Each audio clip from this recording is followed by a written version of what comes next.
On Quiboloy's alleged crimes na matagal po bago po nakapag-attend dyan. At finally, nandiyan dyan na nga po nakadating na si Pastor Apollo Quiboloy. Dahil po yan na-grant yung request ng Senate dyan po sa Regional Trial Court ng Pasig. Pinayagan siya para umattend sa hearing na yan. Okay, balikan natin yung mga balita sa Baguio, Diego. Okay. Matindi rin ang pag-ulan at pagbahang naranasan sa Bicol Region. Kamustahin natin ang sitwasyon dyan. We have Albay PDRMO OIC Dante Baclao. Good morning, Dante. Good morning po. Yes, Dante, thank you for joining us. Now, let's get right to it. Kamusta na ang sitwasyon dyan? What are the flooded areas we are monitoring? Sa ngayon po, medyo maganda na ang panahon. Tumigil ang ulan at wala na rin po yung pabugso-bugsong hangin. Itong nakaraang araw po, talagang matindi yung ulan. In fact, may mga areas kami na flooded hanggang bubong. Opo. Yeah, go ahead po, sir. So, kagabi po, may mga supposed to be humihingi sa amin ng rescue. Kaya lang talagang nahirapan yung mga rescuers natin kasi nga po, masyadong mataas yung tubig. So, delikado rin po sa ating mga rescuers. So, kinailangan nating pakupain muna yung yung tubig baha. So ngayon po ba, hupa na po lahat yung mga dadaanan po ng ating mga rescuers para makuha po, ma-evacuate pa ilang mga kababayan natin na natrap sa kanilang mga bahay dyan?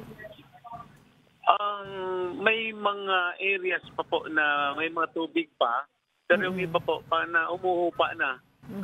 Especially po doon sa 3rd District of Albay, sa Libon Albay, Pulangi, and Was. Talaga pong matindi ang tubig doon. Kasi po, naranasan namin ito since 55 years ago. So ngayon naman, yung dala ni Christine, mas matindi po ito. Kasi katumbas na po ng 60 days na pag-ulan. Wow. Ang dala ni Christine, ginawa niya lang po sa 24 hours po. Meron na po ba tayong datos doon po sa mga pamilyang nailikasan natin? Nasaan po sila? Ano po yung mga kailangan doon sa evacuation centers? Go ahead po. Meron na po tayong datos. Actually po, as of now, ang nasa evacuation centers, nasa around 32,000 families. Wow. At least 100,400 individuals. Yes. And kamusta na po yung mga ibang infrastructure dyan? Like yung mga important, aside from yung na-mention nyo, yung mga ibang daanan na baha, yung mga ibang buildings po, yung mga poste po ng kuryente, of course, yung mga karamihan po sa Baguio, nabanggit ni Presidente noon, yung water system, nako-contaminate daw. Yun nga po. So far po, pagdating sa dala ng hangin, wala po tayong konti lang po ang damage doon. Ang marami pong damage yung dala ng pagbaha. May mga may mga kalsada na hindi na po passable. Saka may mga bumagsak na mga kalsada po, gawa po ng baha. Ano pa po yung mga kakailanganin po ng ating mga kababayan dyan, maging yung ating mga rescuers, para po matulungan po kayo?